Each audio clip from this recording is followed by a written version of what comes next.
responsible for this? Who at ESPN made this decision? I don't like calling for anyone to be fired. I never want to see anyone lose their jobs, especially over an honest mistake, even though this particular mistake cost ESPN millions of viewers last weekend. But what dumbass thought it was a good idea to choose the NHL playoffs over the NBA? To make matters worse, that same dumbass chose Formula One over the NBA playoffs. Formula One. I damn sure saw a formula on ABC last weekend. 1 minus 1 equals 0, which was basically the size of their audience. Last weekend, there were 2 pivotal Game 7s in the first round of the NBA playoffs. Nuggets Clippers on Saturday night, the Rainbow Warriors against the Rockets on Sunday night. Now, I'm pretty sure TNT had the broadcast to the Western Conference matchup, which would explain why ABC chose to broadcast the NHL playoffs. Although that decision is still somewhat questionable. ABC would have been better off airing reruns of Full House. At least the faces on that show are recognizable. You could take the helmets off of NHL players and some of their mothers wouldn't recognize them. But I'm sure some of their dentists would. I recognize that guy. That's Tom Wilson. I cleaned his tooth last week.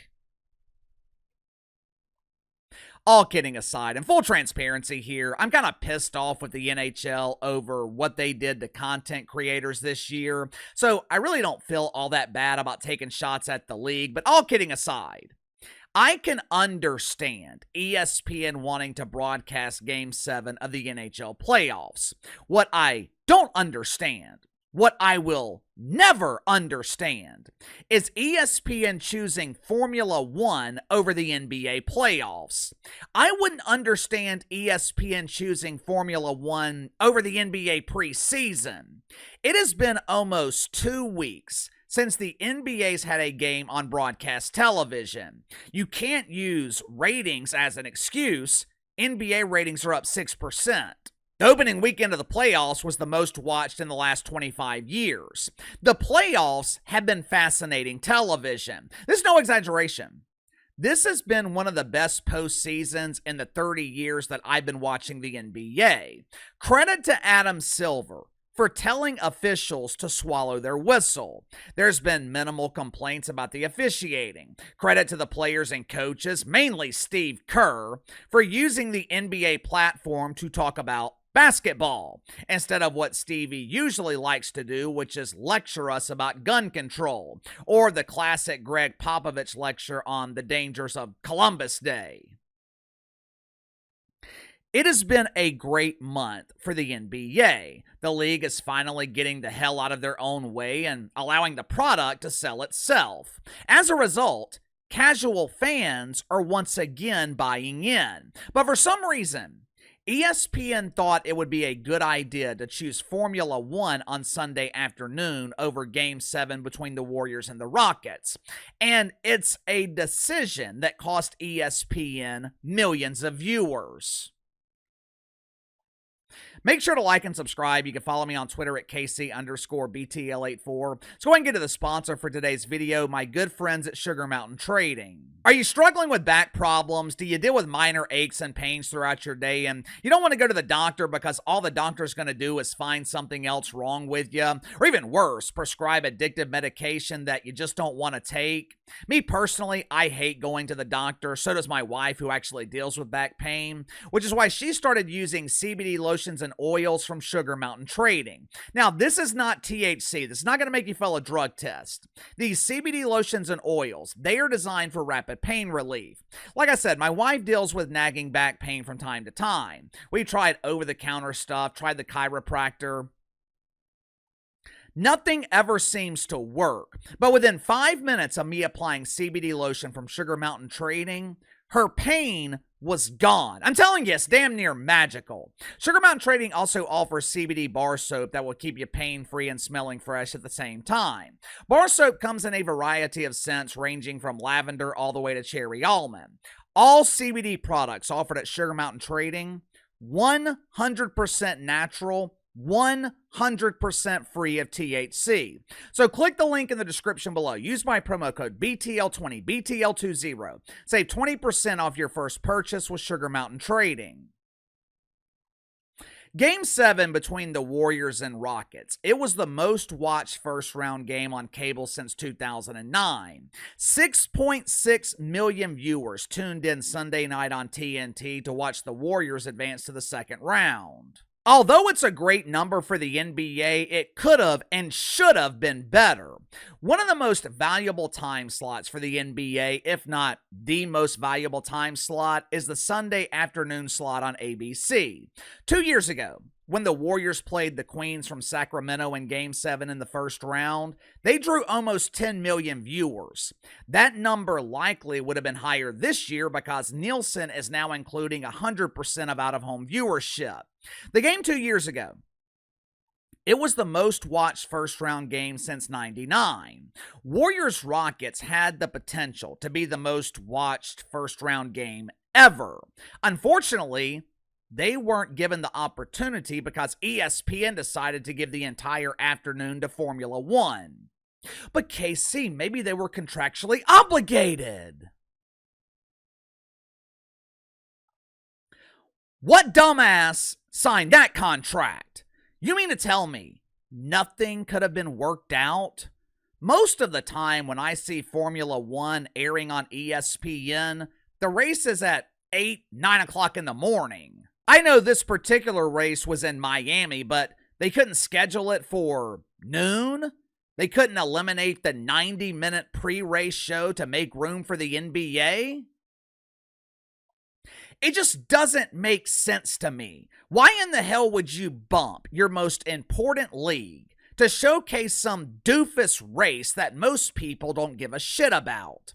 Formula One drew 2.2 million viewers on ABC, down 29% compared to last year, which means ESPN sacrificed 6, 8 million viewers to broadcast miniature cars driving around in a circle? If I'm Adam Silver, I would be pissed. Of course, he won't have to worry about this next year because the NBA will be able to rely on NBC, a network that actually knows how to cover the league.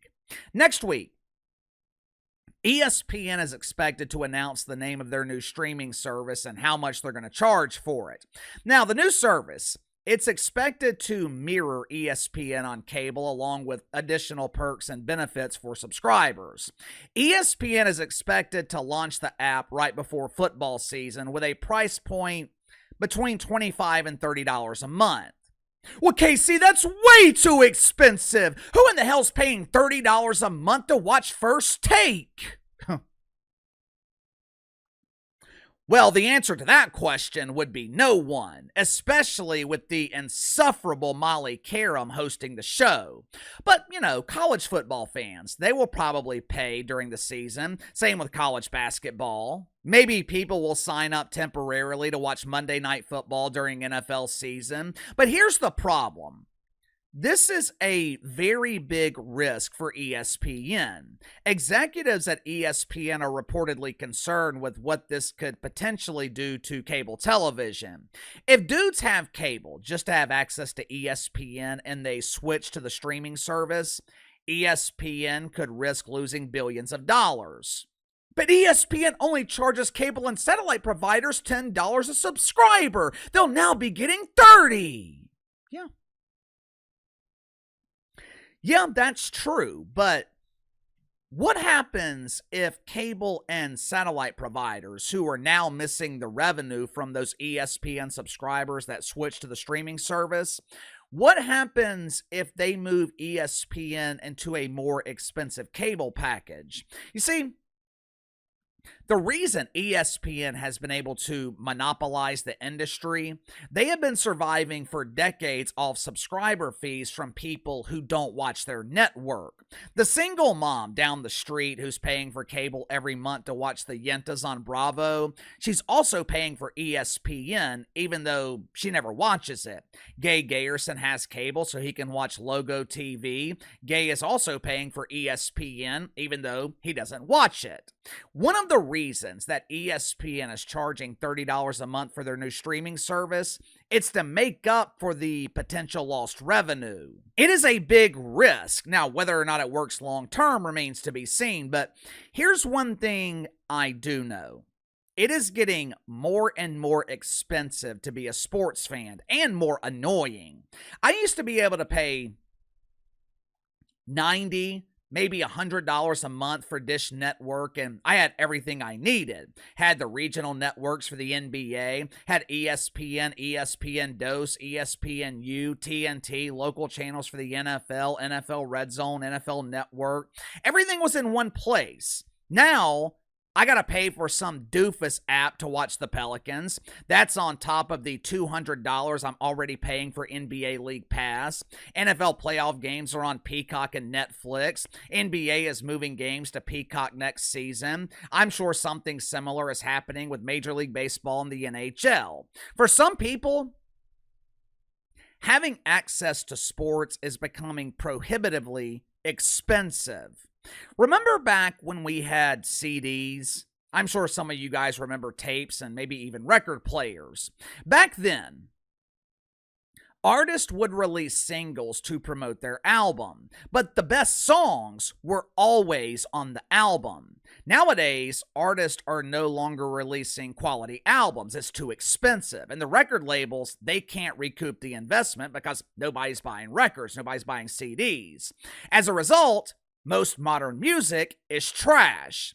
The internet destroyed the music industry. And I'm starting to wonder if it's having a similar impact on television. The quality of television has declined. That doesn't mean there aren't good shows, but it's just nowhere near as consistent as it used to be. The TV industry seems to be splitting apart, and it's unknown what impact it's going to have on sports.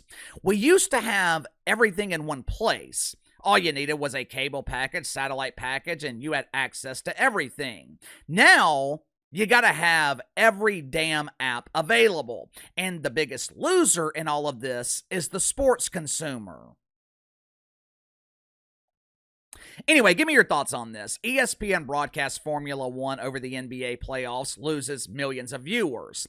ESPN's launching their new streaming service this fall, a move that many consider to be risky. Is it becoming prohibitively expensive to watch sports? Am I the only one who thought it was better when everything was on cable and satellite? I miss the Fox regional networks. Everything was so much easier back then, and back then was not all that long ago. But sound off in the comments below. I'll see you guys tomorrow.